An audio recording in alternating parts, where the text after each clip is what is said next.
Senhores ministros, temos em pauta várias extradições, creio que é mais urgente começarmos por elas. Sendo relator o ministro Carlos Brito, chama a julgamento a extradição número 925, sendo requerente o governo do Paraguai. Extraditado Nelson Além Penha Macoy. Com a palavra, Sua Excelência. Senhora Presidente, convite de reexaminar a questão após o voto vista do eminente ministro César Peluso. Tive que recolher os presentes autos ao meu gabinete. Agora faço a devolução deles, remarcando que se trata de pedido de extradição do nacional paraguaio Nelson Além Penha Macoy. Pedido feito pelo governo da República do Paraguai, fundamentado na existência de processo penal por crimes de estafa, estelionato e estafa al Estado, sonegação de impostos, entre outros delitos supostamente cometidos pelo extraditando. O segundo crime é de estafa al Estado contrabando. Pois bem, na sessão plenária do dia 21/10/2004, depois de proferir o meu voto pelo deferimento da extradição, no que fui acompanhado pelos ministros Eros Grau e Joaquim Barbosa, pediu vista dos autos o eminente ministro César Peluso para se pronunciar de modo diametralmente oposto ao meu. Isto por entender Sua Excelência que o requerimento deixou de satisfazer aos requisitos formais para tanto exigidos, de modo a ensejar dúvidas quanto aos fatos imputados ao extraditando e a não permitir o exame da constatação da dupla tipicidade, razão porque seria inviável também o exame da ocorrência ou não da prescrição. Insistindo, porém, no acerto do meu voto, data vênia, torno a lembrar que a extradição instrutória se destina, de um lado, à formação do convencimento do julgador estrangeiro, justamente com as demais diligências e provas incertas no processo penal em trâmite no Estado requerente. De outra parte, esse tipo de extradição oferece condições para que o extraditando possa responder, perante aquele Estado, pelos delitos de que está sendo acusado. Dessa forma, a fim de regulamentar o pedido de extradição instrutória, os tratados e convenções em geral, e especificamente o Tratado de Extradição entre o Brasil e o Paraguai, exigem, para análise da legalidade do requerimento, documentação comprobatória da existência de processo penal contra o extraditando e em trâmite no Estado de origem. Ora bem, o referido Tratado de Extradição entre o Brasil e o Paraguai, Decreto 16.925, de 1925, artigo 2º, assim como a Lei 6.815, de 1980, condicionam o deferimento do pedido à existência de sentença condenatória, ou decisão de pronúncia, ou então de custódia preventiva, tudo proferido por juízes para tanto habilitados. Ademais, exigem que tais documentos sejam entregues em cópias autênticas e contenham a indicação precisa do fato incriminado, o lugar e a data em que ele se deu, os sinais característicos do suposto criminoso, a transcrição das decisões e dos textos da lei aplicável ao caso, além de outros esclarecimentos ou indicações possíveis. São essas as exigências formais. E é com base nelas que se torna possível aferir as sobreditas condições, bem como apreciar eventuais impedimentos à concessão do pedido. Fixadas essas balizas, passo a analisar cada uma das supostas falhas apontadas pelo digno e douto ministro César Peluso.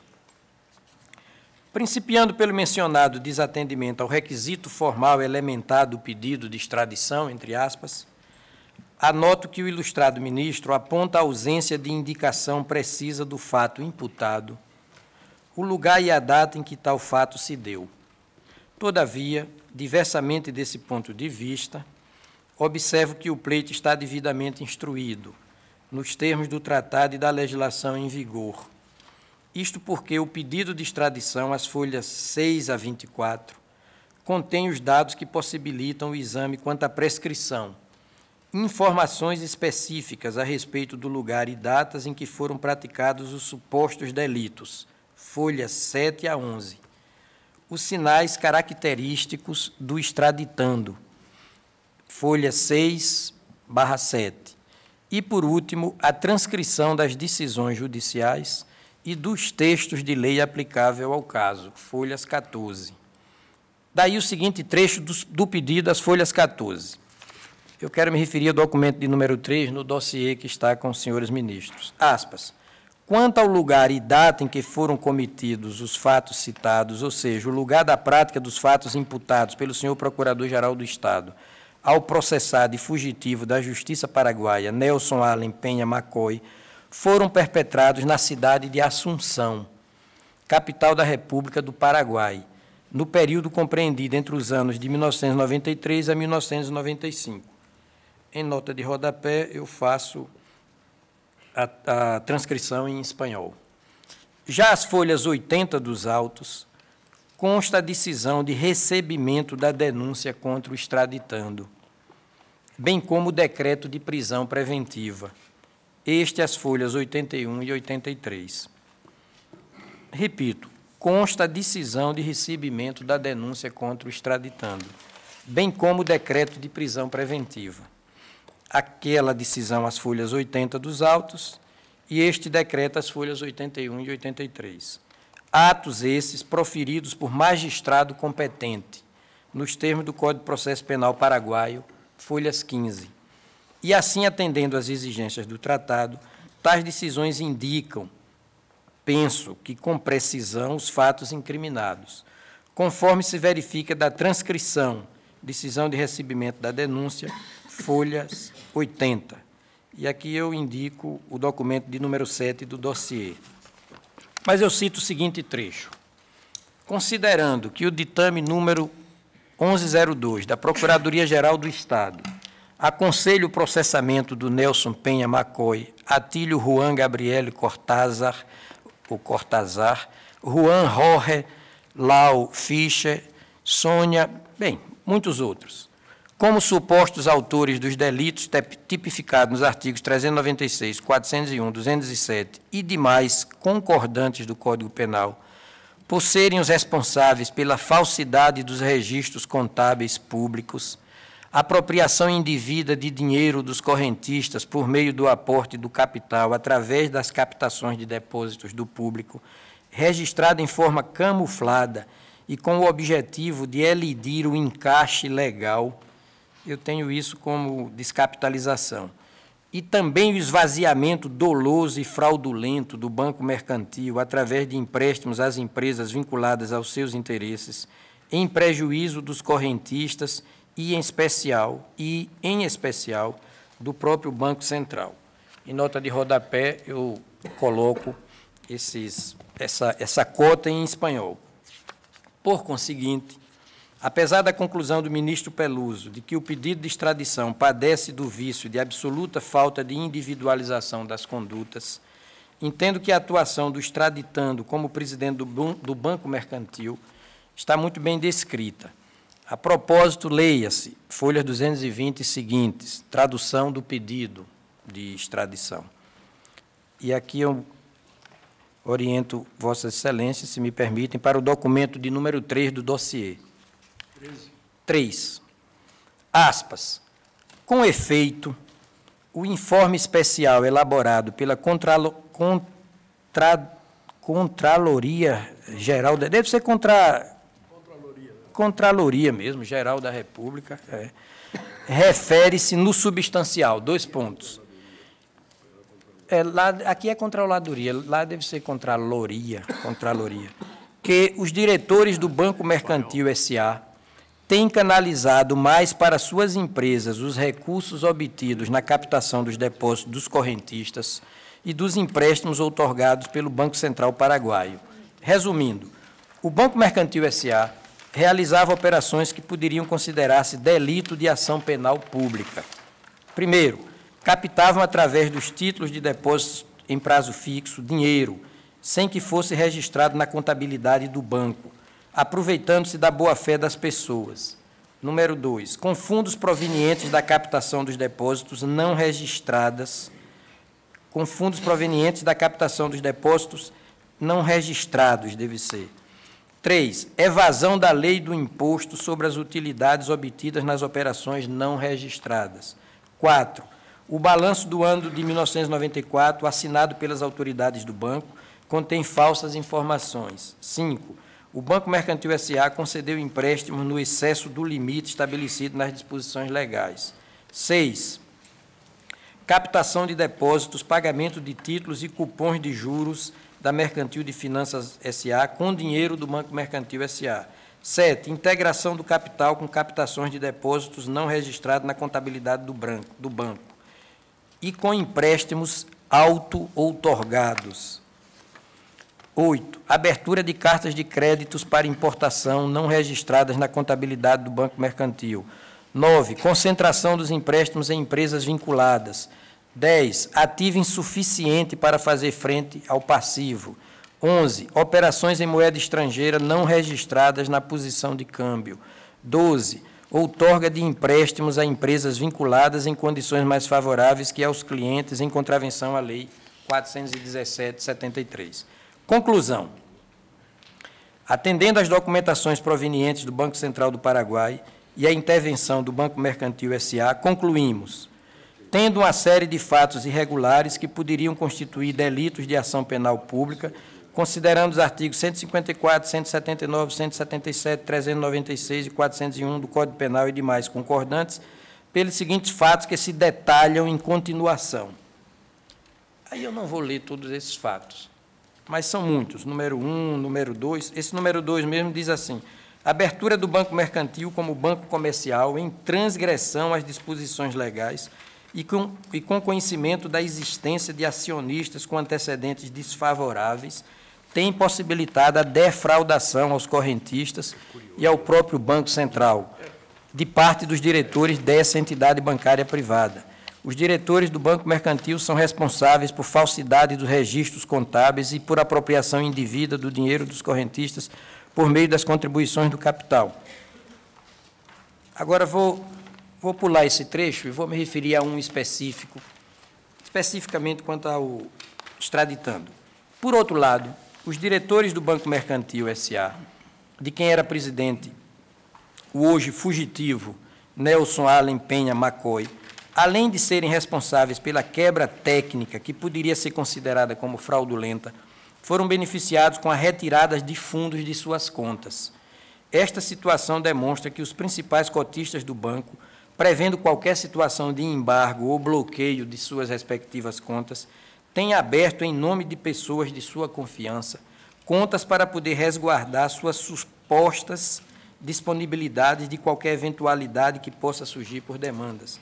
As operações fraudulentas realizadas pelos cotistas do banco constituem o principal motivo desta manobra de transferir o dinheiro que tinham em conta corrente em nome de terceiras pessoas. Cabe apontar que, na data destas operações, o Banco Mercantil se encontrava em uma grave situação de falta de liquidez, que determinou a sua intervenção por parte do Banco Central do Paraguai.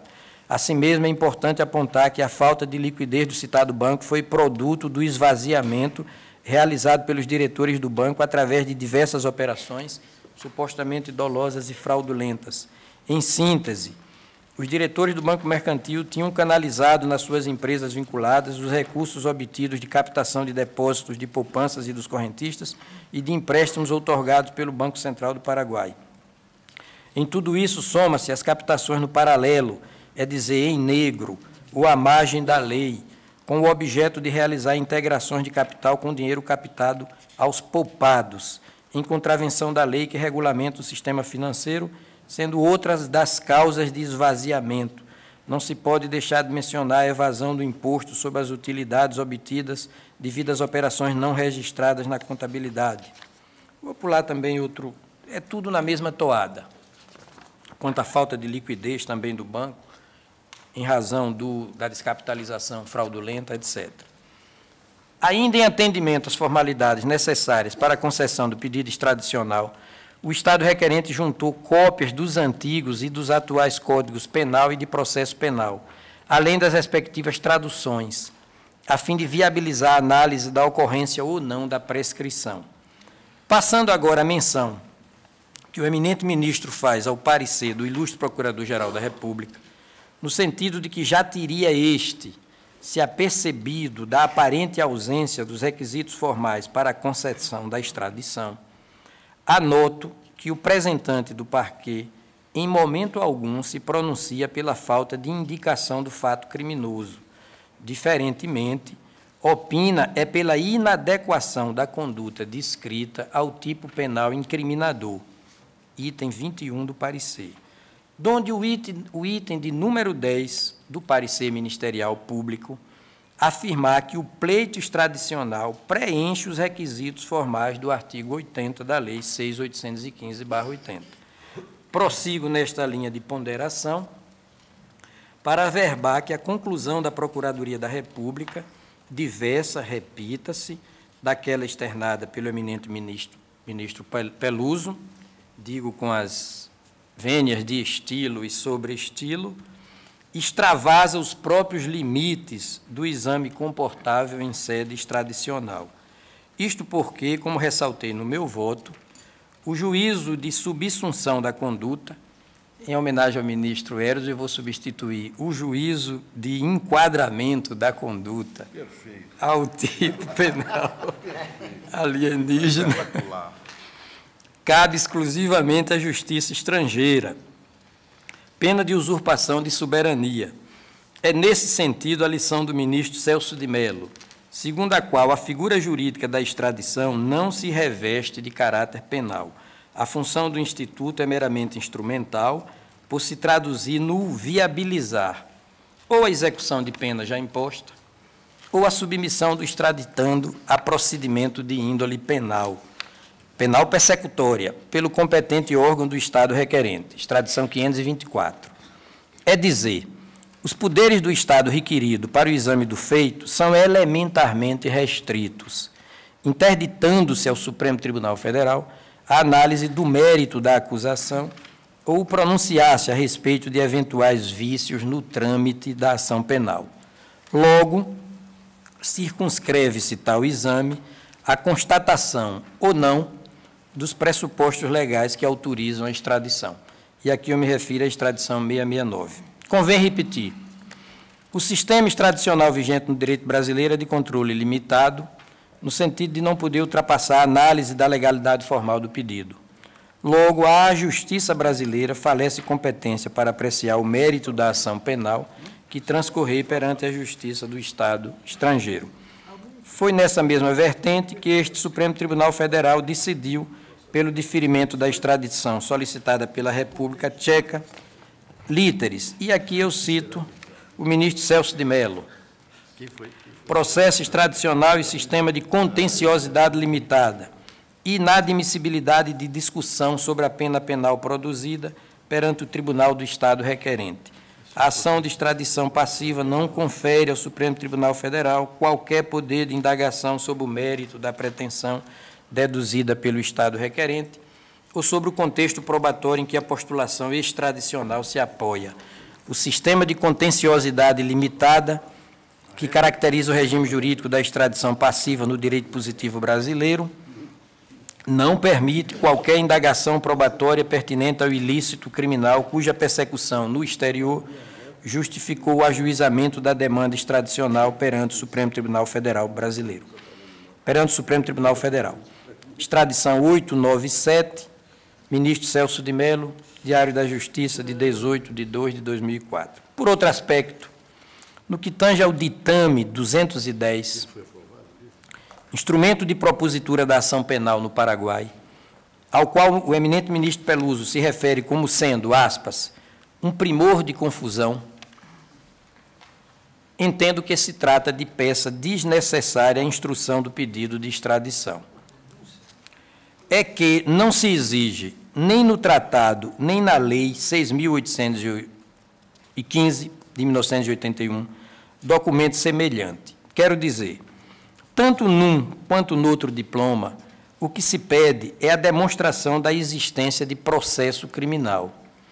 Demonstração essa que se faz com a exibição do ato que admite a ação penal ou determina a prisão do extraditando. É ainda falar. O ditame, subscrito pela Procuradoria-Geral, esse ditame é documento assemelhado a uma denúncia aqui no nosso direito, tem o objetivo de propor a instauração de ação penal contra este ou aquele réu. Todavia, o ato que dá início ao processo é aquele que, praticado pelo juiz, admite o processamento dos réus indicados na denúncia ou ditame.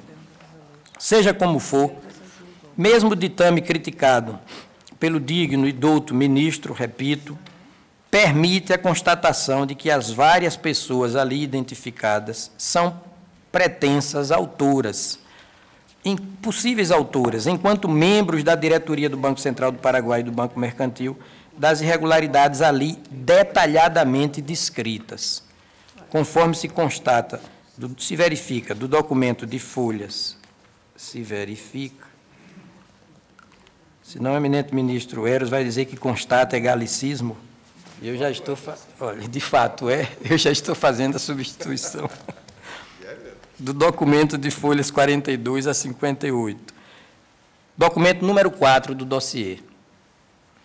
Entretanto, cumpre assinalar que os elementos necessários à instrução do pedido foram veiculados não só pelo ditame 210, como principalmente pelo AI número 127, decisão judicial determinante do pedido de extradição, folhas 25 a 29, pelo ofício judicial que solicita a extradição, folhas 6 a 24, e, finalmente, pela decisão que recebe a denúncia contra o extraditando, folhas 80 a 81. Documentos esses que possibilitam a serena constatação dos requisitos formais exigidos para o diferimento do pleito. E apenas isso é que nos é dado aferir, pois a serventia da mencionada peça, o ditame 210 para fins de eventual condenação penal, é um juízo tão somente cabível à Justiça paraguaia.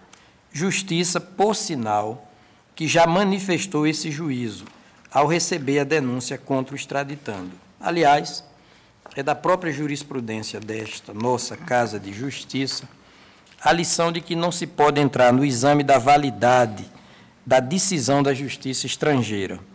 Confira-se, aspas, extradição, ocorrência dos requisitos formais para a extradição, improcedência das alegações de inépcia da nota verbal da embaixada. É firme a jurisprudência desta Corte, no sentido de que, no juízo delibatório de extradição, não se entra no exame da validade da decisão da Justiça estrangeira. Pedido de extradição deferido. Ministro Moreira Alves, extradição 762, Diário da Justiça de 5 de maio de 2000. Conforme demonstrado, então, os documentos exigidos, ou seja, as peças documentais que atestam a existência de processo penal contra o extraditando, são especialmente a decisão de recebimento da denúncia, folhas 80, e o decreto de prisão preventiva, folhas 81 e 83. Peças documentais essas constantes dos autos e, a meu sentir, absolutamente satisfatórias às exigências legais e do tratado. Sigo em frente para me permitir dizer, ainda com todo respeito, que é injustificada a indignação do ministro Peluso quanto ao fato de não constar dos autos o tal ditame 1102, de 26 de agosto de 1996, o qual continha o pedido de inclusão do extraditando no polo passivo da ação penal. Mais uma vez, anoto que o que se exige para a instrução do pedido é o documento que decide e determina tal inclusão, fazendo com que o extraditando passe a condição de processado. Essa decisão, conforme dito, consta da peça de folhas 81 e 83, decisão de inclusão do extraditando como réu no processo penal, e é o quantum satis ao atendimento das formalidades exigidas no processo em causa. É como se vê da torrencial jurisprudência deste Supremo, de que esta ementa de acórdão plenário serve de amostra. Aspas, extradição, é do eminente ministro Marco Aurélio. Documentos. Se a nota verbal do governo requerente vem acompanhada de documentos reveladores da ordem de detenção e do curso do processo criminal, cumpre afastar o argumento da defesa sobre a impropriedade dos elementos anexados. Extradição 895, Diário da Justiça de 25 de 6 de 2004. Enfrentando agora o item número 20 do voto vista de Sua Excelência, ministro César Peluso, ali na parte em que se consigna o aparente absurdo de, aspas, já instaurado o procedimento criminal, o Ministério Público requerer diligências para realizar uma precisa e detalhada individualização do grau de envolvimento dos mencionados. Folhas 313, fecho aspas. Também cumpre esclarecer que o procedimento a ser observado no Estado por onde tramita o processo é aquele estabelecido pelo ordenamento jurídico estrangeiro, sendo que, no caso, as diligências requeridas o foram nos precisos termos da legislação processual paraguaia. Vale dizer, quando da determinação e realização das mencionadas investigações, ainda não se havia instaurado processo contra o extraditando. E tinha que ser assim, pois as diligências objetivavam exatamente a coleta de dados e provas da participação dele, extraditando, nos crimes descritos. Noutro modo de dizer as coisas, trata-se de procedimento assemelhado ao nosso inquérito, anterior, portanto, à instauração da ação penal e com vistas a granjear um conjunto probatório suficiente à propositura desta, da ação penal. Ora, realizadas tais... É que o sistema paraguaio é próximo do processo penal francês e não do nosso. Do processo... Do processo penal francês, por isso Sim. a estranheza deste problema de um Ministério Público pedir averiguações, pedir identificações de acusado, porque isso é instrução presidida pelo juiz. Perfeito, perfeitamente. Agradeço a intervenção de Vossa Excelência. Ora, realizadas tais investigações, folhas 61 a 79, colhe-se dos autos que foi solicitada e se tornou factível a inclusão do extraditando no polo passivo do processo criminal. No dossiê, documentos de 5 a 6, peças de 5 a 6. Isso posto, o que importa salientar é não poder o Supremo Tribunal Federal se imiscuir nos procedimentos levados a efeito pela Justiça paraguaia, a fim de saber se a atuação do Ministério Público local foi ou não foi legítima. A admitir-se a tese, esta Corte Suprema passaria a ser a guardiã da legalidade dos atos alienígenas, o que, parece, atentaria contra a soberania dos Estados estrangeiros, além de, também me parece, subverter a própria finalidade constitucional desta nossa Corte mesma. Bem vistas as coisas, portanto, para análise da legalidade da presente extradição, não se faz necessário nenhum outro documento, pelo que entendo ser perfeitamente possível a averiguação da existência da dupla tipicidade, da ocorrência ou não da prescrição, assim como dos demais requisitos para a concessão do pedido. A propósito, foi com fundamento nessa farta e suficiente documentação que pude demonstrar, em meu voto, que, no concernente à dupla tipicidade, repito, a propósito, foi com fundamento nessa farta documentação que pude demonstrar, em meu voto, que, no concernente à dupla tipicidade, não se verificou a alegada abolitio criminis, ou a abolício do crime de estafa ao Estado. É que, ao contrário do asseverado pela defesa, a conduta hipotetizada no referido artigo 397 não foi descriminalizada no atual diploma penal paraguaio. Na verdade, o que fez o novo Estatuto Criminal de 1997 foi obra de simples atualização de política criminal. Seu objetivo foi o de conferir ênfase à conduta descrita naquele artigo 397 do Código de 1914. Para tanto, criou no título de número 6, próprio para os delitos contra a ordem econômica e tributária, o capítulo dos atos puníveis contra o erário, capítulo de número 2, tipificando as práticas de evasão de impostos, artigo 261, e aquisição fraudulenta de subvenções, artigo 262. Nesses dispositivos, há, inclusive, a previsão de vários procedimentos que acabam por abarcar a conduta anteriormente prevista no artigo 397. Por outras palavras, é claro que o legislador paraguaio não tornou penalmente irrelevantes as ocultações dolosas, entre aspas, ou as manifestações enganosas, também entre aspas, com vistas a prejudicar a arrecadação do Estado. Óbvio que não.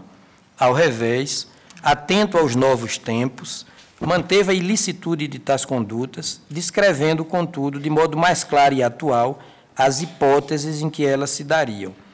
A título de ilustração, é de se mencionar as atividades de prestar aos entes administrativos dados falsos ou incompletos sobre atos relevantes para a determinação de imposto, ou omitir a prestação de tais atos e, com eles, evadir o imposto ou lograr para si ou para outro um benefício indevido.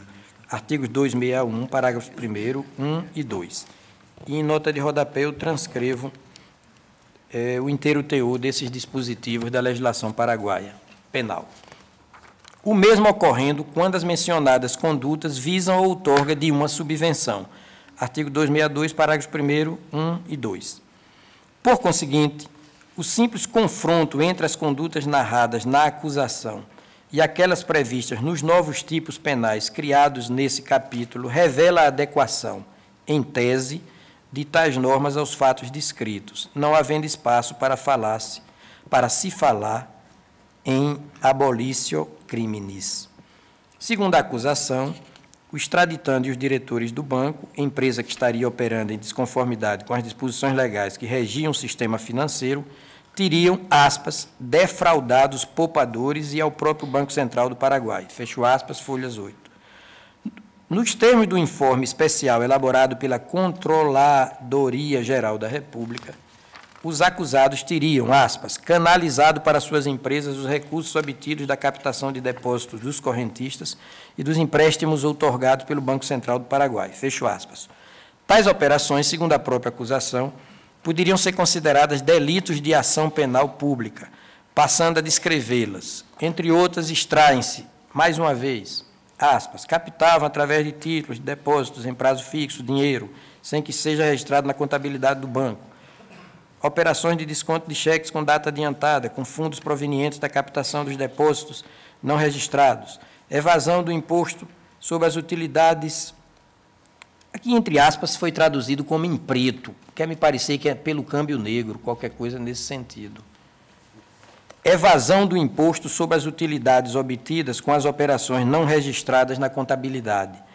O balanço do ano de 1994, firmado pelas autoridades do banco, contém falsas informações. O Banco Mercantil concedeu empréstimos.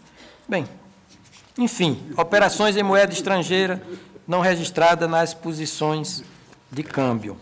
Patente, assim, que se encontra devidamente preenchido o requisito da dupla tipicidade. Equivale a dizer, as condutas descritas são tipificadas tanto no Código Penal de 1914, artigo 397, quanto no atual Diploma Penal de 1997, artigos 261 e 262, sendo essas mesmas práticas igualmente tipificadas no Brasil, especificamente nos artigos 1º e 2º da Lei 8.137/90, isto sem falar nos outros procedimentos narrados, muitos deles previstos na legislação brasileira como crimes contra o sistema financeiro. Artigo 3º, 4º, 5º, 6º, 10, 17 da Lei 7.492/96. Oportuno é também lembrar que, na extradição, não se discute a tipificação dada ao crime pelo Estado requerente, bastando a descrição objetiva dos fatos criminosos e a sua correspondência com a legislação penal brasileira. A propósito, extradição 702, relator ministro Mauro Galvão, 669, ministro Celso de Mello, 908, ministra Ellen Grace, entre outros. Assentada a dupla tipicidade do delito de estafa ao Estado, e não havendo dúvidas quanto à dupla tipicidade do delito de estafa, artigo 396 do CP Paraguai, etc., etc., correspondente no Brasil ao crime de estelionato, artigo 171, do Código Penal Brasileiro, passei a analisar a alegada prescrição dos delitos imputados ao extraditando. E, no tocante a essa causa de extinção da punibilidade, saliento que demonstrei, penso que o fiz, sua inocorrência após demorado exame, tanto da legislação paraguaia quanto da brasileira. Rememoro ainda, senhora presidente, que analisei o pedido relativamente à circunstância de o extraditando possuir esposa e filhos brasileiros, ao fato de o extraditando possuir esposa e filhos brasileiros. Agora, uma vez mais, ressalto que tal argumento não encontra amparo na jurisprudência sumulada no verbete 421 deste Supremo Tribunal Federal. Com efeito, se, por um lado, a proteção constitucional da família permite a adoção de medidas processuais consentâneas com a preservação de tão importante instituição, de outro, porém, não tem a força de conferir ao acusado verdadeira blindagem contra a prática de crimes, ou suposta prática de crimes, equivalendo à concessão de uma imunidade material, ou seja, de uma inviolabilidade, que o livraria por completo da persecução criminal. Na espécie, essa conclusão se acentua na medida em que o extraditando nem sequer foi condenado, podendo comparecer à justiça paraguaia, portanto, e demonstrar sua inocência, respeitando-se com isso a soberania da justiça daquele Estado vizinho. Nesse rumo de ideias, importa acentuar que se trata de extraditando acusado do cometimento de crimes contra o sistema financeiro paraguaio. Ter-se-ia ele apropriado, em conjunto com os outros agentes, de aproximadamente 41 milhões de dólares, conforme folhas 1970. Nota de rodapé também eu esclareço esse aspecto. Atualizado em 20 de 3 de 1996. Em conjunto, aproximadamente 41 milhões de dólares, dos correntistas e poupadores paraguaios, levando à falência a instituição financeira que presidia. Nota-se que a efetiva punição de crimes dessa natureza depende, em grande parte, das medidas de cooperação internacional na luta contra a criminalidade. É que as infrações contra o sistema tributário e financeiro, bem como os crimes de lavagem de dinheiro, eu nem preciso dizer que quanto mais se lava dinheiro, mais o país fica sujo, são espécies penais de difícil repressão, sabido que sua caracterização e comprovação demandam complexa rede de investigações, exigindo-se, não raro, a atuação de diversos países em regime de colaboração. Nessa ampla moldura, estou concluindo, tenho por vencido o alegado óbice da não satisfação dos requisitos formais para a concessão do pleito extradicional, pelo que reitero o meu voto quanto à presença da dupla tipicidade e a inocorrência da prescrição. É como voto, data vênia, ainda uma vez, daquele proferido por esse notável dublê de teórico e operador do ministro, que, sem dúvida, é Sua Excelência César Peluso. Eu Senhora presidente, verifico. você se me permite? Pois não.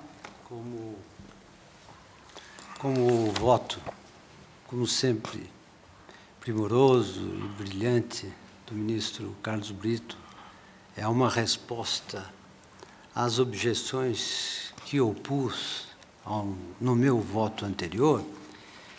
Eu gostaria, não evidentemente com a intenção de tentar deslustrar aí a consistência e o brilho da manifestação do ilustre ministro, mas apenas de justificar por que eu mantenho a minha posição a despeito da nova visão, de certo modo, trazida agora pelo ilustre ministro.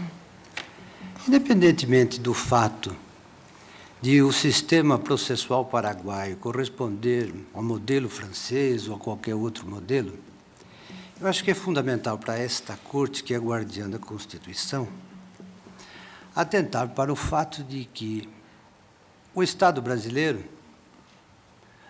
pela sua concepção constitucional do processo e pela sua consequente concepção sobre os direitos de liberdade, ele não se compadece com a possibilidade de decretar uma extradição que, conscientemente e sabidamente, pode submeter o extraditando a um processo de cunho arbitrário. Esta é a razão por que tanto o Tratado de Extradição entre o Brasil e o Paraguai, de 1924, que é uma lei especial, exige, no artigo 2º, que os documentos judiciais indiquem precisamente o fato imputado, o lugar e a data em que tenha sido cometido. E não, diferentemente, o artigo 80 caput do Estatuto do Estrangeiro entre nós exige a mesma coisa, pedindo documento que contenha indicações precisas sobre o local, data, natureza e circunstância do fato criminoso. Fato criminoso. Portanto, o problema, a meu ver, e com o devido respeito, não é de saber, sobretudo diante da natureza instrutória deste pedido de extradição, da natureza instrutória deste pedido de concessão. Não é saber se os documentos remetidos pelo governo paraguaio contêm ou não contêm descrições mais ou menos precisas, mas saber se existe acusação.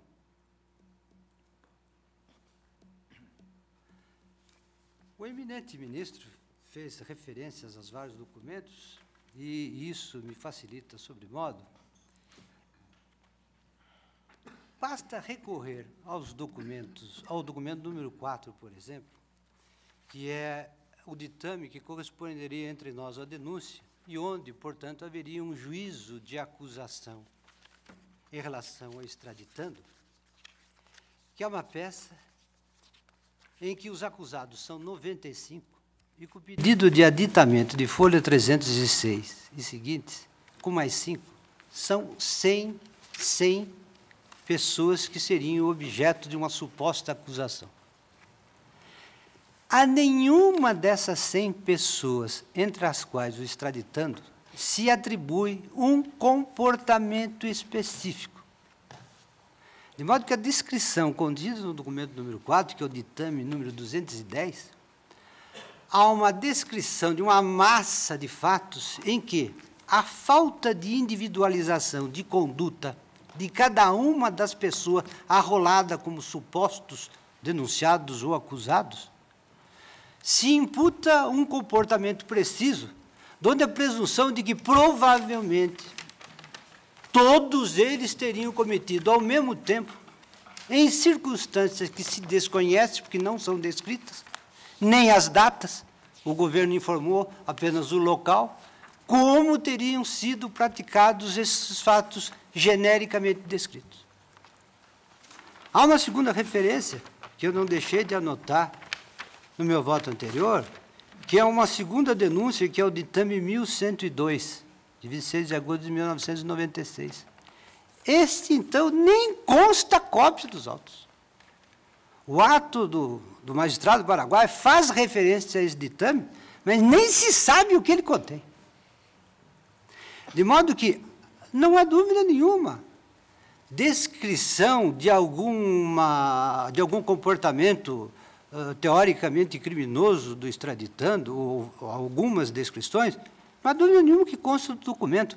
Mas o que não consta, e eu acho que deveria constar, é uma peça ou documento que contenha a acusação precisa contra o extraditando.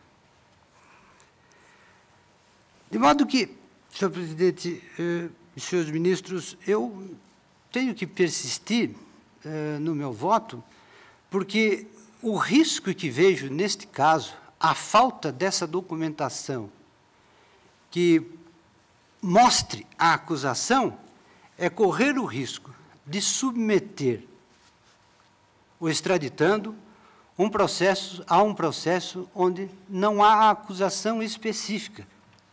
Ou seja, há um processo que, do meu ponto de vista e do ponto de vista da concepção brasileira de um processo civilizado, com garantias, seria, a meu sentido e com o devido respeito, um processo arbitrário. E digo mais, presidente, não é uma coincidência, porque esta Casa, em outro caso de extradição requerida pelo mesmo governo, já observou o mesmíssimo vício na instrução do pedido de extradição. É a extradição 524, que foi relatado pelo ministro Celso Mello, onde ele relembrou a orientação jurisprudencial desta Casa, que tem repelido todas as prescrições extradicionais fundadas em peças processuais, cuja desvalia resulte fundamentalmente da ausência ou insuficiência descritiva dos fatos delituosos motivadores do pedido de extradição. E a ementa diz: deficiência na formulação do pedido de extradição, inobservância do Estatuto do Estrangeiro e do Tratado de Extradição Brasil e Paraguai. Incerteza quanto à adequada descrição dos fatos delituosos, ou no processual a cargo do Estado requerente. Ou seja, do meu ponto de vista e com o devido respeito, ou não há acusação ainda contra o extraditando, ou essa acusação é genérica e não individualizada. Casos em que, por isso mesmo, é impossível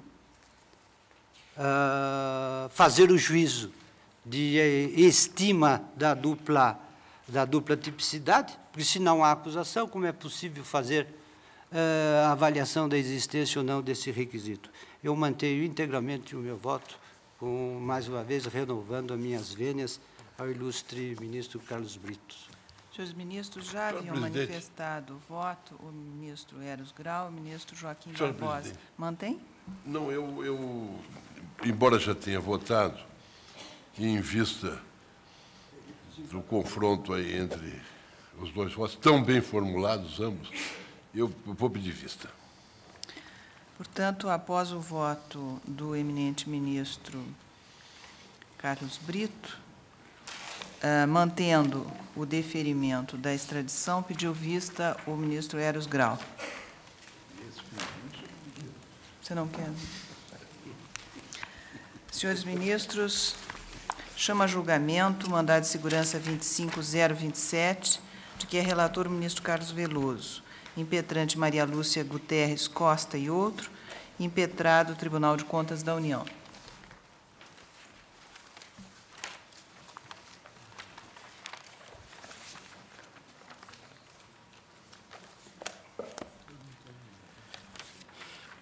Senhora presidente, trata-se de mandado de segurança impetrado por Maria Lúcia Guterres Costa e outro, contra ato do Tribunal de Contas da União, consubstanciado no Acordo 657 da Primeira Câmara, que determinou ao Tribunal Regional do Trabalho da 16ª Região a adequação do pagamento das remunerações dos impetrantes ocupantes dos cargos de médico do TRT à jornada de trabalho efetivamente prestada. Diz os impetrantes que o acórdão determinou o TRT região, da 16ª Região, alternativamente, a alteração da jornada de trabalho dos seus médicos de 4 horas diárias para 8 horas diárias, mantida a remuneração até então paga, ou a manutenção da jornada de trabalho de 4 horas, com a redução da remuneração dos médicos pela metade. Sustentam, mais em síntese, ofensa à Lei 9.004/3000 de 97, dado que o mencionado diploma legal estabeleceu que a jornada de trabalho do médico servidor será de 4 horas diárias, sendo ainda certo que o artigo 1º, parágrafos 1º e 2º da referida lei disciplinou a possibilidade do médico servidor público federal trabalhar 8 horas diárias para o mesmo órgão, mas configurando tal fato como 2 jornadas de trabalho e, consequentemente, obrigando que a administração pague o dobro da remuneração estabelecida para o cargo.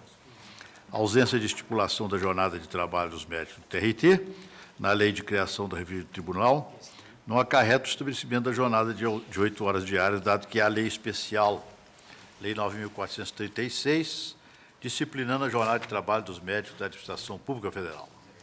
Violação ao Decreto-Lei 1.445 de 76, que regulou e ainda regula a jornada de trabalho dos médicos e servidores públicos federais, naquilo que não contraria a Lei 9.436, visto que o mencionado Decreto-Lei também estabeleceu a jornada de 4 horas diárias. Ademais, existindo à época da criação do TRT, Lei Disciplinando a Jornada dos Médicos da Administração Pública Federal, na opção da lei que criou o TRT de se aplicar a lei específica para os cargos de médico e não a referente aos cargos de servidores em geral, em face das peculiaridades da profissão. Contrariedade ao artigo 7º, 6 da Constituição, dado que o acórdão impugnado não poderia determinar que, para a manutenção da jornada de 4 horas diárias, deveria haver redução pela metade. Requer os impetrantes o restabelecimento da jornada de trabalho de 4 horas. Vieram as informações sustentando, primeiro, carência de ação, tendo em vista a inexistência de direito líquido e certo, bem como de ato arbitrário e ilegal do TCU, sendo certo que os impetrantes não comprovaram os fatos que dariam ensejo à situação jurídica por eles pretendida. Ademais, o TCU apenas atuou dentro dos limites de sua competência constitucional e na estrita observância da legislação aplicável. A ausência de violação da lei, Lei 9.436 e Decreto-Lei 1.445, visto que a decisão impugnada do TCU não determinou o TRT, alteração da jornada de trabalho dos impetrantes, mas tão somente a adequação do pagamento das remunerações dos senhores Luiz Carlos Pinto de Ribamar e Maria Lúcia Guterres Costa, ocupantes dos cargos de médico do TRT, a jornada de trabalho efetivamente trabalhada com o fito exclusivo de resguardar a proporcionalidade entre vencimentos e contraprestação prevista nos mencionados diplomas legais e, assim, eliminar a distorção advinda da percepção pelos mencionados servidores de remuneração integral, não obstante o cumprimento de jornada reduzida de trabalho de 4 horas diárias, situação esta afrontosa. Não só a legislação de regência da espécie, como também os princípios da isonomia e moralidade pública e da vedação do enriquecimento sem causa aplicáveis à administração pública, em ocorrência de violação ao artigo 7º, 6 da Constituição Federal, dado que não ficou evidenciado à época da contratação que a jornada de trabalho seria de 20 horas semanais, bem como não há falar em redutibilidade de salário em detrimento dos princípios constitucionais da isonomia e da moralidade. Ademais, consoante entendimento do Supremo Tribunal, a irredutibilidade de vencimento é modalidade qualificada de proteção ao direito adquirido na medida em que sua incidência pressupõe a licitude da aquisição do direito a determinada remuneração, valendo salientar que, na espécie, não existe direito à remuneração de jornada laboral inferior dos referidos servidores mediante percepção do mesmo vencimento por falta de amparo legal. Inexistência de perigo mora, uma vez que os fatos mencionados pelos impetrantes não permitem concluir pela irreversibilidade da continuidade da decisão do TCU, no mundo jurídico, não estando em risco a eficácia da prestação jurisdicional pretendida. Indeferir a medida liminar, a Procuradoria-Geral da República, parecer do Dr. Cláudio Fonteles, é pela denegação da segurança. É o relatório.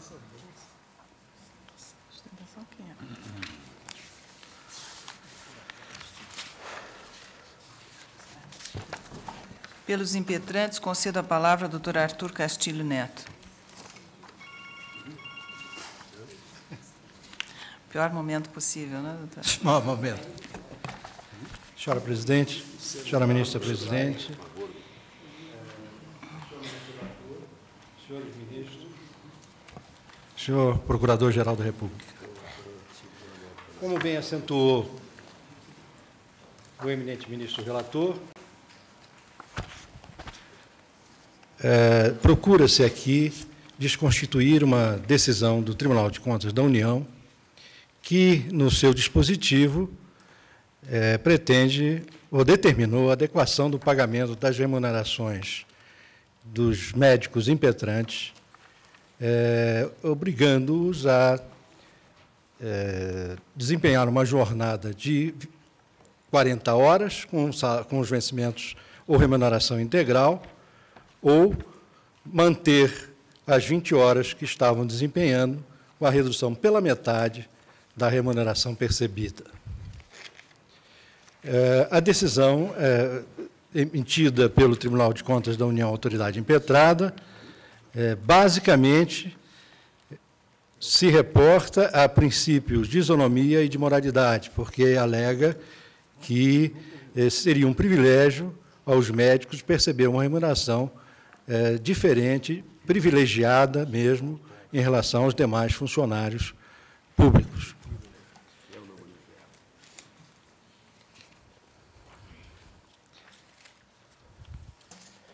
O primeiro aspecto que se quer demonstrar aqui é que Na realidade, os impetrantes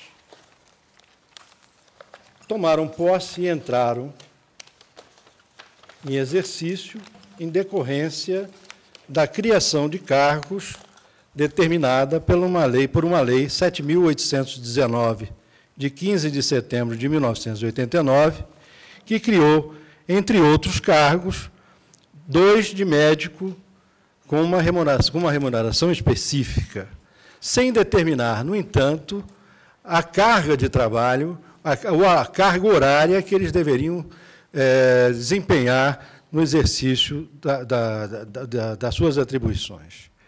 Vigorava, naquela época, uma lei, um decreto-lei, que era o Decreto-Lei 1145, que determinava, em consonância com a Constituição,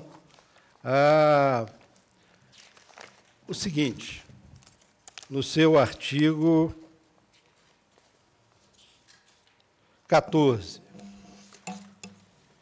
Os ocupantes de empregos integrantes da categoria funcional de médico ficam sujeitos à jornada de 4 horas de trabalho, podendo, a critério e no interesse da administração, exercer cumulativamente 2 cargos ou empregos dessa categoria, inclusive no mesmo órgão ou entidade.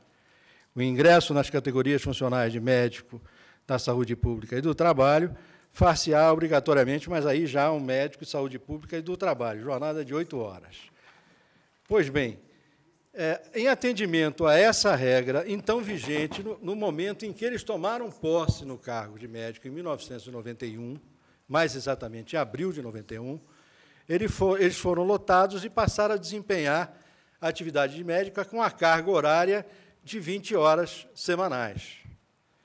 Muito posteriormente, e já depois da vigência de uma nova lei que veio dar contornos ainda mais flexíveis à atividade médica, porquanto se permitia, no Decreto-Lei 1145, que a administração impusesse uma carga horária em dobro, desde que houvessem 2 jornadas de trabalho, 2 cargas de trabalho, 2 remunerações. Portanto, a nova Lei 9.436, de fevereiro de 97, estabeleceu a regra da jornada de trabalho de 4 horas diárias e permitiu aos integrantes da categoria a opção pelo regime de 40 horas semanais, correspondente a um cargo efetivo com 2 jornadas de 20 horas. Ou seja, eles permaneceriam com 20 horas, recebendo uma remuneração, e se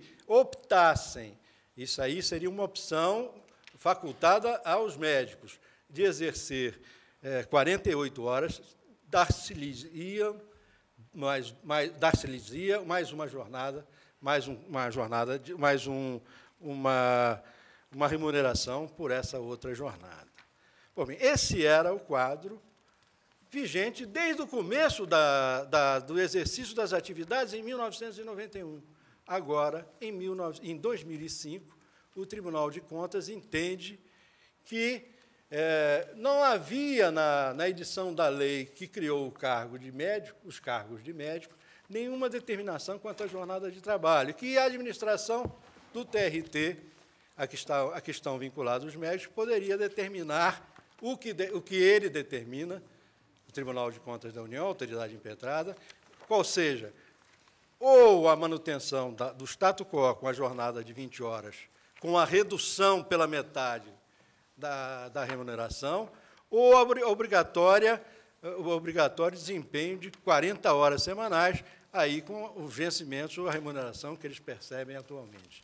Evidentemente, isso afronta cabalmente não só com a norma constitucional do artigo 37, inciso 16, que permite a acumulação de 2 cargos de médico, como também a toda a legislação em vigor na época em que os médicos assumiram o cargo, entraram em exercício, como também a lei posterior, que, além do mais, possibilitou-lhes a opção, facultou-lhes a opção, e não obrigou-os a fazer essa opção, ainda com prejuízo, ou seja, se não fizesse essa opção, tivesse reduzido a carga, a remuneração pela carga horária que desempenham há 20 e tantos anos. Não é preciso muita indagação para verificar que realmente não é possível, sob pena de redução de vencimentos ou diminuição de remuneração, que é uma norma constitucional, e sobre a forma não jurisdicional, ou seja, através de uma decisão administrativa do Tribunal de Contas, punir a classe médica, que já sofre tanto com uma remuneração aviltada e que, na realidade, é obrigada a desempenhar e a se empenhar em outras atividades e, durante um período muito grande da sua jornada diária, clinicar por plano de saúde que paga uma remuneração aviltada, uma unidade de padrão aviltada, planos de saúde esses que só pagam com 3 ou 4 meses de atraso e com prejuízo até e risco para a própria clientela. Em decorrência disso, e com fundamento na própria impetração e nos memoriais que foram distribuídos, os impetrantes pedem e esperam a concessão da ordem para a desconstituição da decisão do Tribunal de Contas da União. Muito obrigado, senhor presidente. Palavra com o relator. Meu voto, senhora presidente, é o seguinte. Maria Lúcia Guterres Costa e Luiz Carlos Pinho de Ribamar são servidores do TRT da 16ª Região, Maranhão, ocupando cargos de médico. Têm jornada de trabalho de 4 horas diárias, recebendo o salário integral do cargo. O Tribunal de Contas da União, entretanto, determinou a adequação do pagamento das remunerações dos impetrantes ocupantes dos cargos de médico à jornada de trabalho efetivamente trabalhada. A decisão teria violado as leis 9.436, de 97, Decreto-Lei 1.145, de 76, bem assim o artigo 7º da Constituição Federal. A questão a saber, portanto, é se o médico servidor público tem direito a uma jornada de trabalho de apenas 4 horas, ou se deve cumprir a jornada comum de 8 horas. O TCU, nas informações, eu deixo expresso, transcrevo e resumo, assim, os argumentos. Em síntese, a Lei 7.819/89, o disposto sobre os padrões de remuneração dos servidores, reuniu os médicos aos demais servidores de nível superior, a todos atribuindo a mesma remuneração. Não obstante, na regulamentação das jornadas a serem cumpridas pelos diferentes cargos, ter o TRT da 16ª Região atribuído distintas disposições, submetendo os médicos a uma jornada de 4 horas. Abrindo o debate, senhora presidente, verifica-se que o Decreto-Lei 1445, de 12 de fevereiro de 76, que reajustou os vencimentos e salários dos servidores civis do Poder Executivo, dos membros da magistratura e do Tribunal de Contas da União, estabeleceu no seu artigo 14. Os ocupantes de cargos e empregos integrantes da categoria funcional de médico ficam sujeitos à jornada de 4 horas de trabalho, podendo, a critério e no interesse da administração, exercer cumulativamente 2 cargos ou empregos dessa categoria, inclusive no mesmo órgão ou entidade. A Lei 8.112, de 11 de dezembro de 90, que dispõe sobre o regime jurídico dos servidores públicos da União, das autarquias e das fundações públicas federais, segundo a sua publicação consolidada, determinada pela Lei 9.527, de 10 de dezembro de 97, artigo 13, estabelece no artigo 19, parágrafos 1º e 2º. Artigo 19. Os servidores cumprirão jornada de trabalho fixada em razão das atribuições pertinentes aos respectivos cargos, respeitada a duração máxima do trabalho semanal de 40 horas e observados os limites mínimo e máximo de 6 horas e 8 horas diárias, respectivamente. Parágrafo 2º. O disposto neste artigo não se aplica à duração de trabalho estabelecida em leis especiais, incluído em leis especiais. Postas em mesa as disposições legais acima transcritas, estou em que os impetrantes têm razão. Com efeito, o argumento no sentido de que a Lei 7.819, de 89, teria silenciado a respeito da jornada de trabalho do médico, englobando o seu cargo entre os demais, ao estabelecer a sua remuneração, e que o edital do concurso público a que se submeteram os impetrantes teria estabelecido idênticos valores de vencimentos para as categorias de médico e outras de nível superior, não me parece relevante. É que a lei que estabelece o regime jurídico da União, Lei 8.112, de 90, deixa expresso que a jornada de trabalho de 40 horas semanais não se aplica, aspas, à duração de trabalho estabelecida em leis especiais, fecho aspas.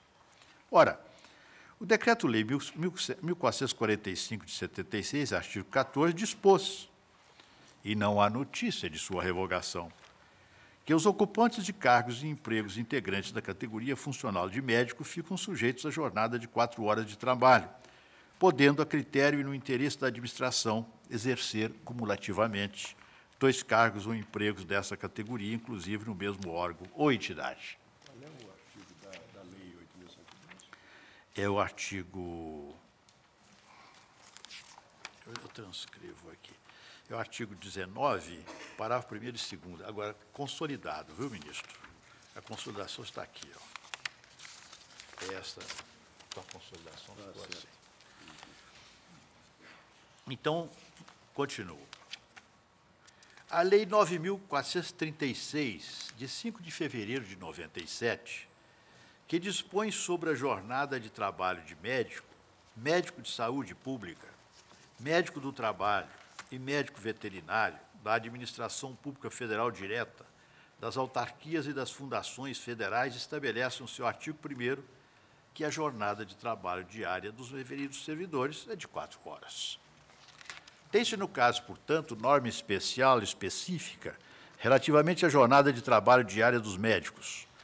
Não importa que normas gerais posteriores hajam disposto a respeito da remuneração dos servidores públicos de forma geral, sem especificar a respeito da jornada de trabalho dos médicos. É que é princípio de hermenêutica que a norma especial afasta a norma geral, no que diz respeito à questão específica, na linha do velho brocardo, lex speciale derogati generali. A questão específica, pois, da jornada de trabalho do médico continua sendo regida pela norma específica. Por isso que, vale repetir, a norma geral não revoga nem modifica a norma especial, ou, em outras palavras, a norma especial afasta a norma geral. Bem por isso, presente a regra de hermenêutica mencionada, a Lei 8.112, de 11 de dezembro de 90, publicação consolidada determinada pelo artigo 13 da Lei 9.527, de 10 de dezembro de 97, a Lei do Regime Único, deixou expresso no parágrafo 2º do artigo 19 que o disposto neste artigo não se aplica à duração de trabalho estabelecida em leis especiais. O artigo 19, caput, referido no citado parágrafo 1º, estabelece que os servidores cumprirão jornada de trabalho fixada em razão das atribuições pertinentes aos respectivos cargos, respeitada a duração do trabalho semanal de 40 horas e observados os limites mínimo e máximo de 6 horas e 8 horas diárias, respectivamente. Eu não está no meu voto, mas eu acrescentaria com um obter dictum, que é bem por isso que o Supremo Tribunal Federal fixou, nestes termos, em 4 horas o horário dos seus médicos e em 30 horas o horário dos seus odontólogos, porque os odontólogos têm uma legislação especial a respeito, estabelecendo em 30 horas. E conclui, então, senhor presidente. Do exposto, defiro o mandado de segurança. Eminente relator, defere o mandado de segurança. Acolho o voto do ministro Eros Grau. Ministro Joaquim Barbosa. Ministro Carlos Brito. Bem, eu acho ainda muito coerente o voto do eminente ministro relator com o tratamento especial que a Constituição conferiu aos profissionais da saúde, de que os médicos, evidentemente, fazem parte. Como é que eles poderiam ter 2 empregos? Perfeito. Eu acompanho o voto de Sua Excelência. Ministro César Peluso. Ministro Marco Aurélio. Presidenta, a profissão é uma profissão regulamentada e o é a partir das peculiaridades da atividade desenvolvida. Temos, em relação aos trabalhadores em geral, a Lei 3.999, de 61, que prevê que a duração normal do trabalho, salvo acordo escrito que não fira de modo algum o disposto no artigo 12, será para médicos, no mínimo de 2 horas e no máximo de 4 horas. Dir-se-á que a lei que criou os cargos não previu uma jornada especial para os profissionais da saúde, mais especificamente para os médicos.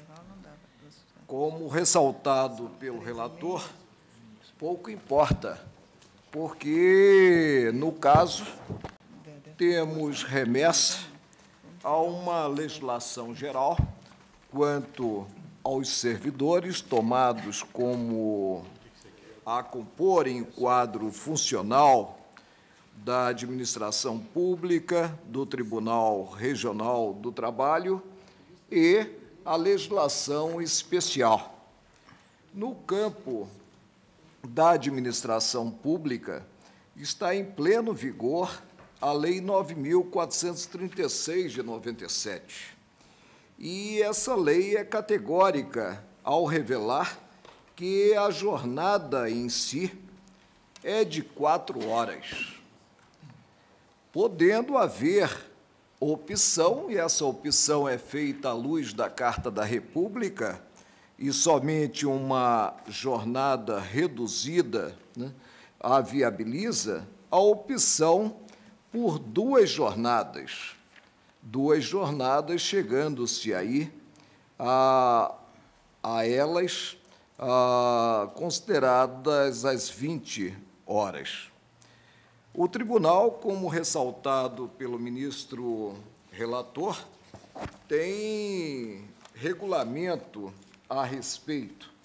E esse regulamento, a partir do arcabouço normativo, revela que a duração do expediente dos servidores que exerçam profissão regulamentada e que não estejam investidos em função comissionada subordina-se à jornada estabelecida na respectiva legislação, ou seja, na legislação que regulamenta a profissão.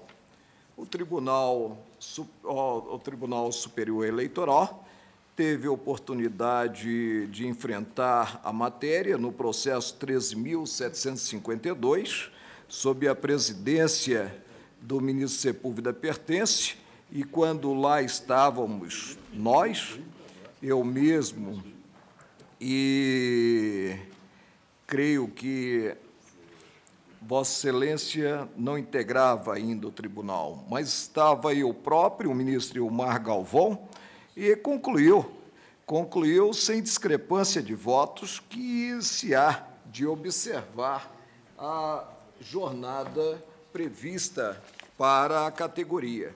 Disse bem o relator que a previsão viabilizadora, constitucional, viabilizadora da acumulação, ela pressupõe jornada reduzida. E há referência na linha C do inciso 16 do artigo 37, que versa sobre a acumulação, a profissões regulamentadas, que é o caso dos médicos. Por isso, acompanho o relator concedendo a ordem, o pedido é no sentido de se estabelecer o que observado anteriormente. E teríamos, de qualquer forma, o reforço ainda do artigo 13 da Lei 8.112, no que revela que as condições de trabalho serão inseridas em termo inalterável por qualquer das partes, e diria inalterável também pelo Tribunal de Contas da União. Acompanho o relator e defiro a ordem. Ministro Pertence. Senhora presidente, um caso que parece, em termos infraconstitucionais, escolar, de prevalência da lei especial sobre a lei geral. É verdade que a decisão do Tribunal de Contas tenta transportá-la para o plano constitucional e até com o apoio do eminente Procurador-Geral da República. Ora, para que se pudesse invocar aqui, já não falo o famoso princípio da moralidade, mas o princípio da isonomia, seria necessário que este impusesse que todos os profissionais de nível superior tivessem remuneração idêntica. E isto jamais se sustentou. Não sendo necessária a remuneração idêntica, também não será necessária a jornada idêntica, a prestação de trabalho idêntica. Recordo que enfrentamos sem estabelecer a cisânia na unidade do Ministério Público. Recordo que há anos, quando presidia pela primeira vez o Tribunal Superior Eleitoral, assim decidimos, a mesma equação, no processo administrativo 13752,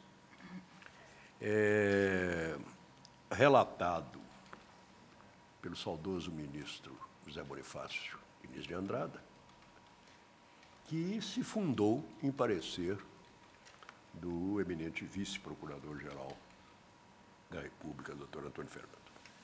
Por isso, não tenho a menor dúvida em acompanhar o eminente relator. Proclamo o resultado. O tribunal, eu também acompanho o relator, e o tribunal, por unanimidade, defere a segurança.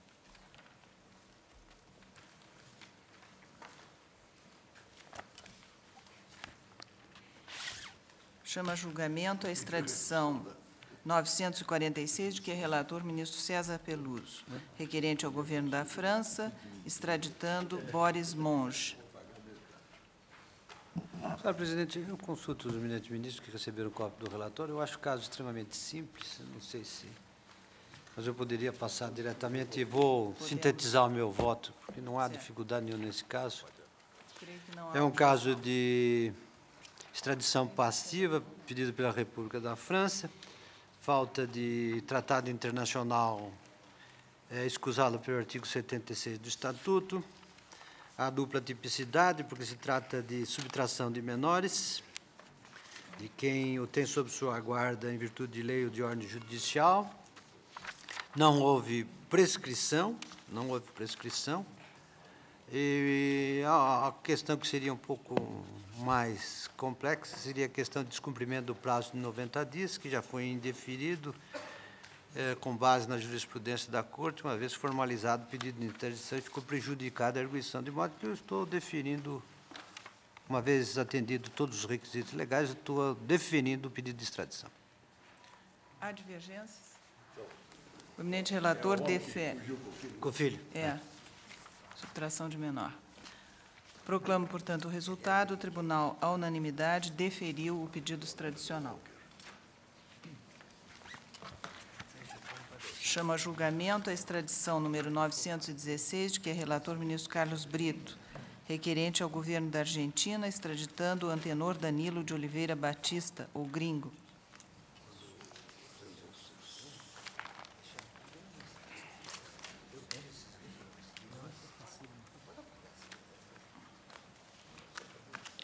Senhora presidente, cuida-se de pedido de extradição feito pelo Estado argentino, em desfavor, pelo Estado da Argentina, feito em desfavor de Antenor Danilo de Oliveira Batista, e fundamentado na existência de processo penal por crime de homicídio em ocasião de roubo, entre aspas, homicídio em ocasião de roubo. Pedido que se baseia no Tratado de Extradição. Mais correto do que a nossa denominação corrente de latrocínio. É autoexplicativo, homicídio em ocasião de roubo, bem mais autoexplicativo. Pedido que se baseia no Tratado de Extradição firmado com o Brasil em 15 de novembro de 1961. Pois bem, na forma dos artigos 76 e 82 da Lei 6.815, deferi o pedido de prisão cautelar e determinei a expedição de mandado de captura a ser cumprido pelo Departamento de Polícia Federal. De sua parte, o ministro da Justiça, por meio do aviso 3464, informou que o extraditando é brasileiro e atualmente cumpre pena de 10 anos e 6 meses no presídio de Santo Cristo, Estado do Rio Grande do Sul, por crime de roubo e extorsão. Folha 54. Diante da contradição entre as informações extraídas da nota verbal, a qual se refere a nacional argentino, e do ofício ministerial que aponta ser o extraditando nacional brasileiro, solicitei informações ao cartório de registro civil de Porto Lucena, Rio Grande do Sul, bem como a manifestação do Estado postulante, do Estado requerente, quedando silente este último, a Argentina. Prossigo no relatório da questio iuris que se contém nesta causa para anotar que, recebidas as certidões de folha 71 e 75, encaminhadas pelo cartório de Porto Lucena, dando conta de que o extraditando é brasileiro, remeti os autos à douta Procuradoria-Geral da República para nova manifestação. A seu turno, o órgão opinou pela prejudicialidade do pedido extradicional, em razão da nacionalidade brasileira do extraditando, e com o fito de evitar a impunidade em relação ao crime cometido na Argentina, pugnou pela aplicação do artigo 88 do Código de Processo Penal Brasileiro. Este é o relatório. O voto? Como observado, o pedido de extradição de Antenor Danilo de Oliveira Batista não comporta deferimento. Em verdade, da análise das certidões de folhas, verifica-se que o extraditando nasceu no estado do Rio Grande do Sul e é filho de Florentino José Batista e Adelina Paz de Oliveira, ambos brasileiros. Sob este visual das coisas, é preciso lembrar que o Brasil, não fugindo à regra, proíbe a extradição de brasileiros de forma terminante e solene, não só na lei ordinária, como no próprio texto constitucional, nos seguintes termos. Artigo 5º, 51, nenhum brasileiro será extraditado, salvo naturalizado, em caso de crime comum, praticado antes da naturalização, ou de comprovado envolvimento em tráfico ilícito de entorpecentes e drogas afins, na forma da lei. Senhora Presidente, noutra vertente, estando impossibilitado de atender ao pedido de cooperação internacional, parece-me que deve o Brasil, nesses casos, assumir a obrigação de proceder contra o extraditando, de modo a evitar a impunidade do nacional que delinquiu alhures. Trata-se, portanto, da efetivação do princípio universal do aut dedere aut judicare, segundo o qual o Estado requerido deve assumir a posição de guardião do interesse internacional comum. Nessa contextura, ante a manifesta inviabilidade do pedido extradicional, voto pelo seu indeferimento. Voto ainda pela remessa de cópia dos autos para o douto juiz da comarca de Santo Cristo, de modo que o brasileiro possa, ser processado nos termos do artigo 88 do Código Penal do Brasil. É como voto.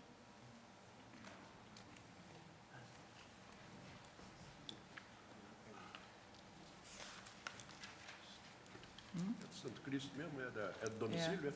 É onde ele está preso. É o domicílio? É. Onde ele está preso, na cadeia, por 10 anos.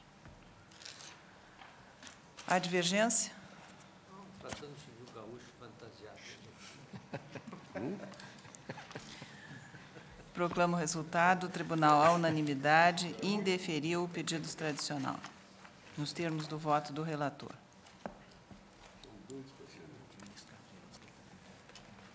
Chama a julgamento os embargos de declaração na extradição 916, de que é relator o ministro Carlos Veloso, embargante Walid Issa Camayes, ou Walid Issa Camayes, embargado do governo da Itália. Embargo de declaração oposto por Walid Issa Camayes, ao acordo que deferiu em parte o pedido de sua extradição. O acordo porta a seguinte ementa, que transcrevo, senhor presidente, uma ementa longa, explicativa, E digo, sustento o embargante em síntese que o acordo seria omisso porquanto não se pronunciara sobre a data do documento que gerou a extradição, visto que a data da nota verbal número 124 é de 3.032 dias, 8 anos, 3 meses, 22 dias anterior à da notificação do requerente, e for apresentável a iniciativa do Departamento Estrangeiro do Ministério da Justiça, à revelia do governo italiano, assim não tendo a Embaixada da Itália se manifestada após a efetivação da prisão do extraditando, a falar em formalização do pedido. Alega ainda que o tribunal, em sua decisão, teria se omitido sobre a imprecisão do pedido de extradição, local da saída da droga, local do planejamento do crime, falta de documentos importantes sobre a ausente individualização do crime de associação imputada ao extraditando. Por isso, pede o acolhimento presentes embargos, um caráter modificativo ao relatório. O voto. A leitura atenta do acordo demonstra que os embargos de declaração são meramente protelatórios. No que toca à primeira questão posta, está no voto em que se embasa o acordo. Eu transcrevo, senhora presidente, o voto no ponto em que se embasa o acordo. Vou resumir a transcrição, que é longa, 796. A embaixada, eu depois resumo assim. A embaixada, depois de fazer a transcrição, a Embaixada da Itália foi cientificada da prisão do extraditando em 23 de julho de 2004. Folha 715. O pedido de extradição foi formalizado em 29 de julho de 2004. Segundo nota verbal 124, de 8 de 4 de 96, folhas 2 e seguintes do volume 1. Não há dúvida, portanto, que a formalização do pedido ocorreu no prazo de 90 dias. Lei 6.815, artigo 82, parágrafo 2º. As demais questões postas também não procedem e revelam o inconformismo do extraditando com o acordo. Também, nesta parte, os embargos são meramente protelatórios. Destaque do acórdão, folhas 807 e 811. Também transcrevo, senhora presidente, para ficar bem esclarecido. São... Deixe-me ver se consigo resolver. Ademais, também não há que prosperar alegações de que o pedido extradicional padece por imprecisão quanto ao local, data, natureza e circunstâncias dos fatos criminosos em desacordo com a exigência incerta no artigo 80 do Estatuto do Estrangeiro. O pedido vem instruído com a ordem de prisão e os demais documentos exigidos pela lei, havendo indicações seguras sobre o local, data, natureza e circunstâncias dos fatos delituosos, com cópia dos textos legais pertinentes, todos traduzidos para o português, de modo a permitir ao Supremo Tribunal o exame seguro da legalidade. Nesse ponto, vale transcrever os termos da ficha individual do extraditando apresentado pelo governo requerente. Então, senhora presidente, transcrevo a ficha, depois tentada importação de 592 quilos de cocaína no período de junho e julho de 92, efetuado com a lancha Olga. Também transcrevo no meu voto. E concluo. Não ocorre, no caso, os pressupostos dos embargos de declaração, motivo por que os rejeito. Todo respeito ao voto do senhor ministro relator do douto, digníssimo. Qual é a relator, questão de ordem, Vossa Excelência? A questão de ordem é sobre a certidão que foi apresentada, foi juntada aos autos da certidão emitida pelo Ministério da Justiça, onde informa que, após a notificação do governo requerente, ela restou silente e ela não se manifestou. Na verdade, a apresentação, formalização do pedido foi feita pelo próprio Ministério da Justiça do Brasil, num aviso verbal, numa nota verbal de 1996. Agradeço a Vossa Excelência. Eminente relator. No meu voto, transcrevo expressamente, senhora presidente, não vejo nenhuma razão nessa o que se pretende, questão. pelo memorial que recebi, é que, tendo pedido a extradição antes, não vale. Porque teria que pedir nos 90 dias seguintes à comunicação da prisão. Isso não tem nenhum sentido. Esse dado, o dado relativo à formulação, no caso... Anterior à prisão. Não, a formulação do pedido ele não procede. Aqui não. Foi o governo requerente que realmente, o Aqui governo interessado na extradição que veiculou o pedido. 4 de abril de 96 foi requerido o pedido.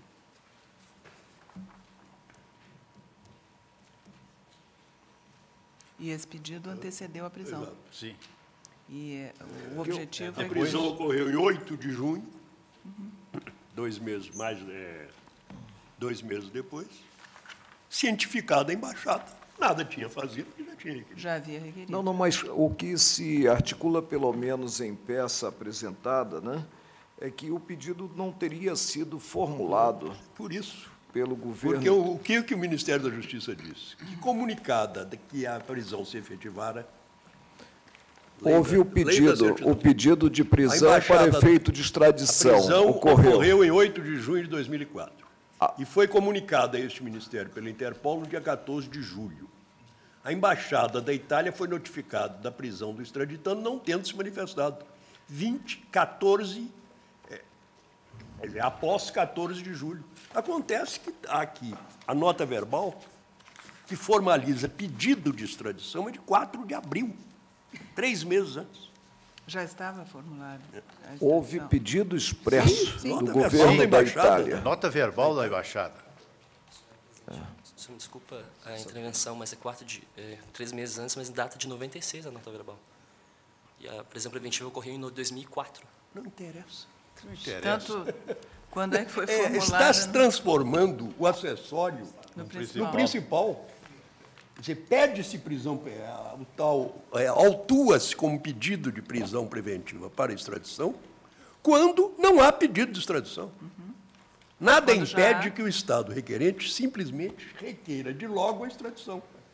O relator determinará aí não a prisão, a chamada prisão preventiva, mas a prisão para acompanhar preso o processo de extradição.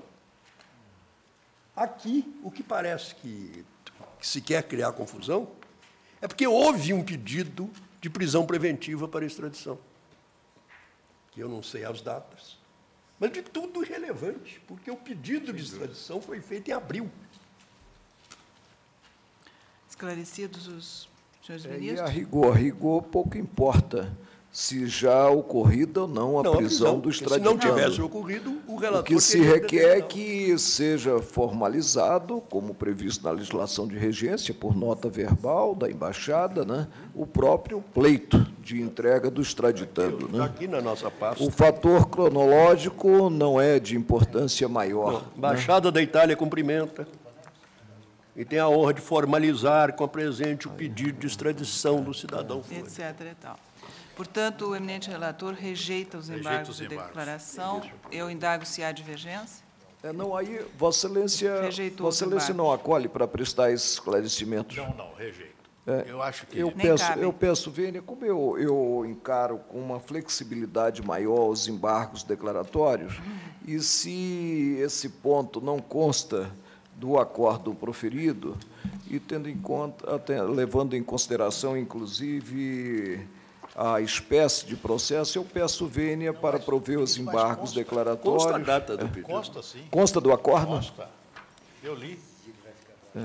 Não consta a resposta a esse argumento que surgiu depois, que se obteve essa certidão. Esse argumento compôs a defesa. Eu entendi também que não houve uma missão Consta a suprir. do acordo. O enfrentamento da matéria? O enfrentamento da matéria, ministro relator? Sem dúvida. E no voto do relator e no voto. Vossa Excelência diverge, então? ministro Não, Marco eu Aurélio? divijo apenas para prover e prestar os Prestar mais esclarecimentos, que, no caso, o aspecto cronológico não tem importância maior para saber se foi atendido ou não a formalidade no sentido de ter-se, no processo, pedido expresso de entrega do extraditando. De acordo? Eminente relator, eu acho que essa argumentação baseada nessa certidão veio depois. E no acordo está claro a data da nota verbal, o que liquida toda a criação mental desta defesa a posteriori. Também estou de acordo. Proclamo o resultado. O tribunal, por maioria, rejeitou os embargos nos termos do voto do relator. Vencido o ministro Marco Aurélio. Agora, Não, ministro Marco Aurélio Está vencido apenas... acolhia para prestar esclarecimentos. que acolhia apenas para prestar Para esclarecimentos. esclarecimentos.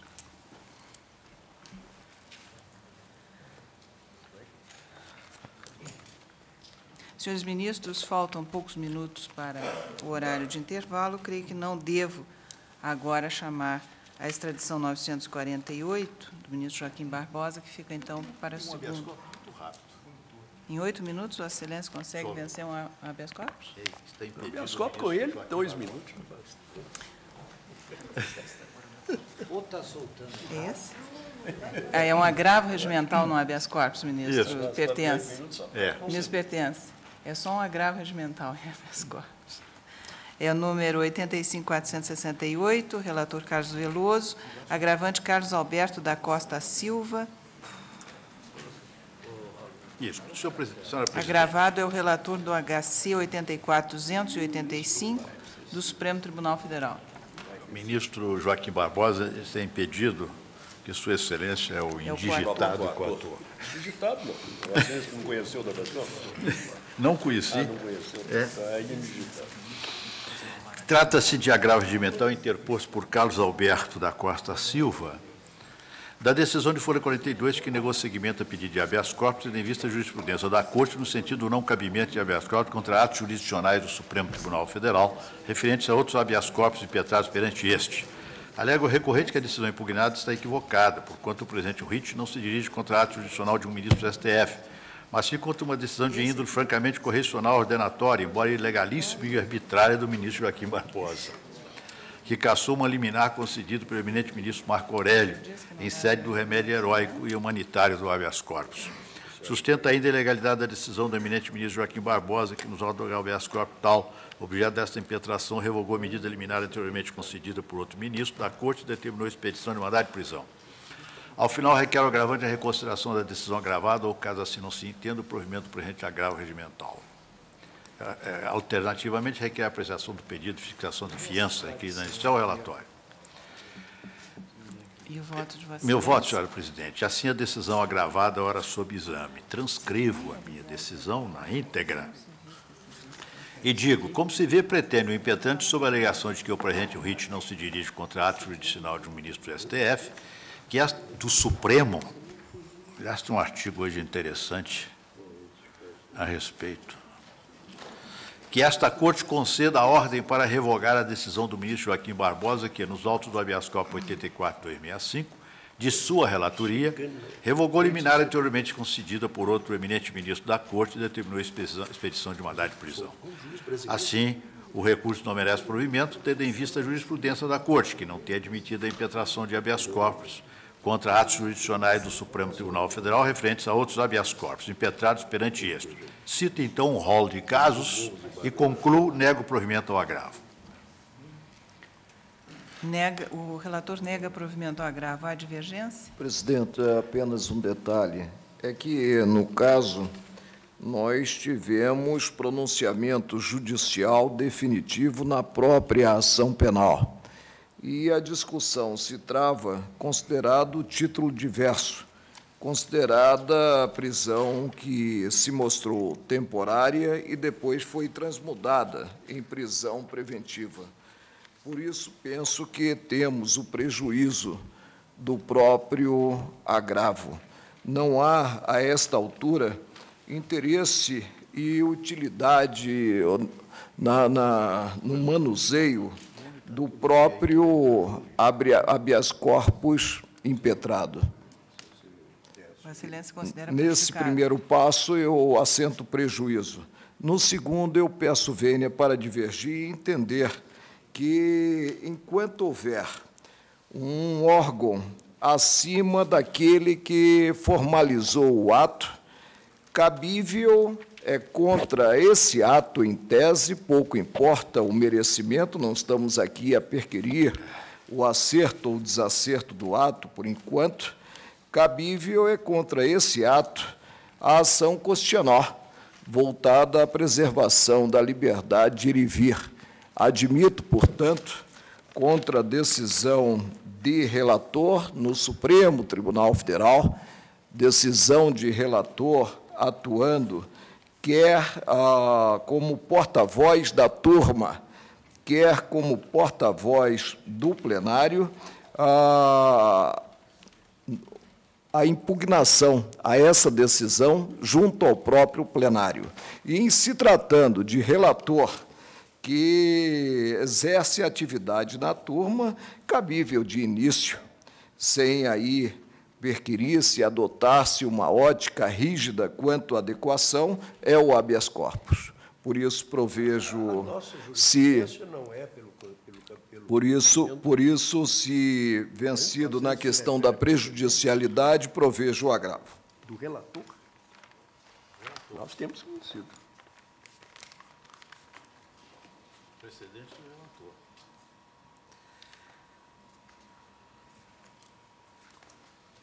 Referente a outros habeas corpus. Era aqui, no habeas corpus.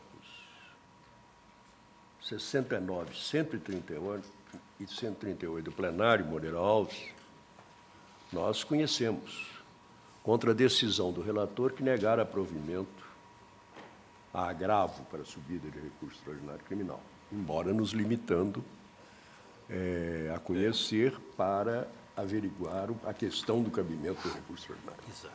Vejo 76799. Galote, 82.010, Maurício Correia, e 84.538, Jobim.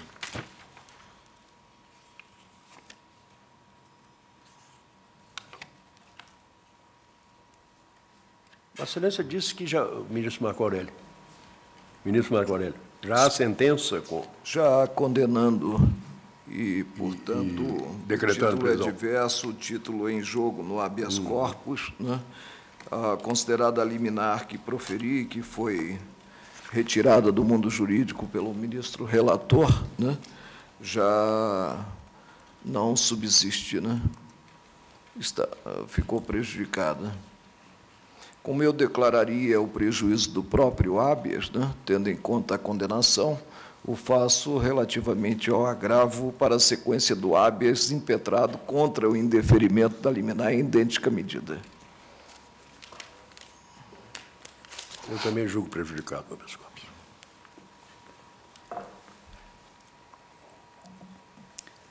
Eu acompanho o eminente ministro relator para negar provimento ao habeas corpus.